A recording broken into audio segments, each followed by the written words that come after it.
Hey everyone, it's Suzanne, and I want to thank you for joining us for our So Suzy podcast, where we'll be exploring and demystifying some of the crafting world's greatest mysteries. You will also be able to get the show notes and the links we reference by visiting us at sosuzypodcast.com.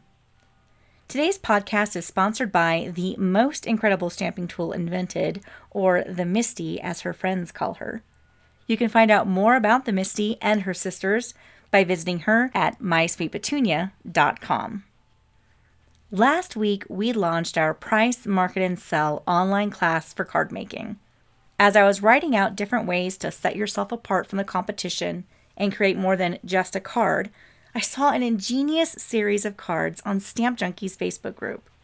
Lois Gray Bak is having a ball creating what she calls selfie cards with those crazy bird stamps. She stamps an image of a location like Paris, Egypt, New York onto what appears to be a Polaroid, and then pops the crazy birds in like they just took a selfie during their travels. It is absolutely adorable and quite brilliant. Not only would these be great cards to sell, but it is a wonderful way to put some serious love into your stamps and tell a story in the process. Could you imagine making cards like these during your real travels and then sending them back home to family and friends? Lois, you totally took this week's Bomb Diggity Shiznit Award for your brilliant selfie series. We will have pictures of Lois's cards in our show notes, so be sure and check them out. They are way too cute, and I think she has close to 10 images of different places the crazy birds visited. If you are a crafter who is trying to find new ways to drum up followers, become more of an influencer within the industry, or are trying to sell your cards, creating something similar could really boost up some interest, create anticipation, and get you exposure to some of the companies you love. Even as a hobby crafter, creating a fun series to send to your favorite niece, best friend, or your daughter who went off for college could put a smile on their face and give them something to look forward to every week or month. What stamps do you have lying around that could be turned into a series and tell a story? I love the Martini lady from So Suzy Stamps and did a mini set of snarky cards using her. I switched out the colors for each card and the snarky sentiments, but the lady stayed the same. The Ton has several elegant floral stamps that would be lovely to do as a flower series of cards. Keep the layout the same by using the Misty and stamp 6 or 7 of them, but use a different color for each flower. They could be incredibly beautiful and great for any occasion.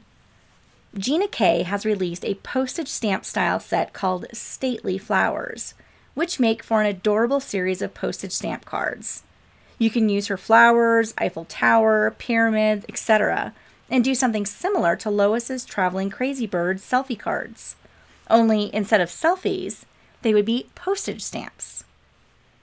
If you're looking to create something with a bit more personality, like those crazy birds, try using one of your favorite people or critter stamps.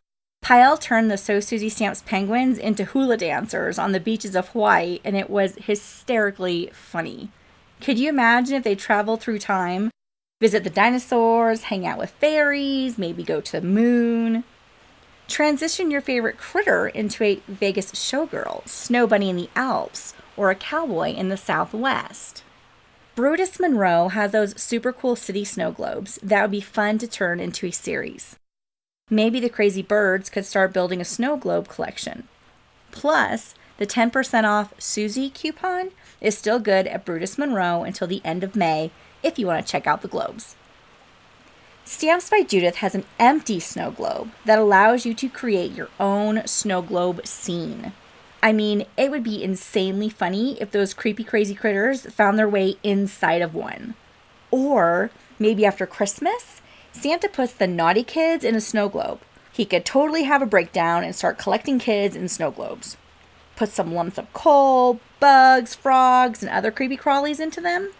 I would have totally done this to my son when he was extra ornery. I mean, what am I saying? He still is. Maybe I'll send him one after all and just fill it with telephones so he would have to call his mother every now and again. It's a good thing I have that snow globe from Judith because now I know what his next card's going to be. The series is fun enough, but how can it work for you? I'll tell you what. I looked forward to seeing Lois's cards every day on Stamp Junkies, and I hate those crazy birds.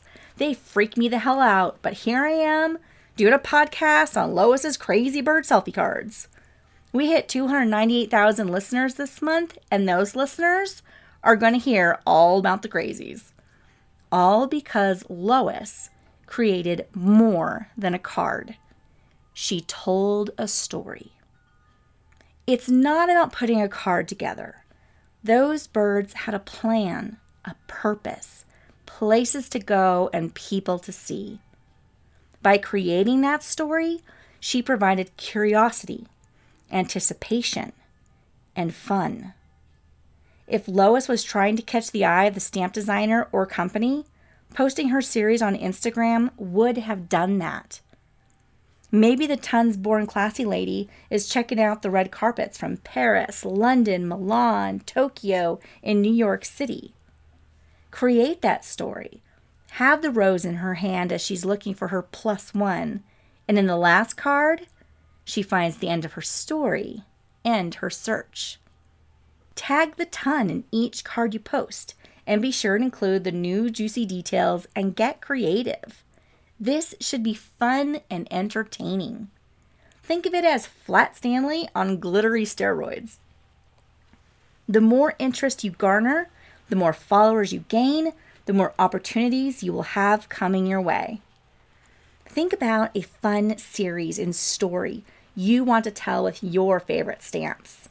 If you have any brilliant ideas, please share them. I would love to see what you have come up with. You can also tag me on Twitter or Instagram at allabout_Suzy, or leave a link in our show notes to your cards. I will also have the links and images for the items referenced in our show notes and on the So Suzy podcast Facebook page. A big thanks to Lois for allowing us to use her Crazy Bird Selfie Series as our show inspiration story this week. Until next time, this is Suzanne, and you have been listening to the So Suzy podcast. Happy stamping!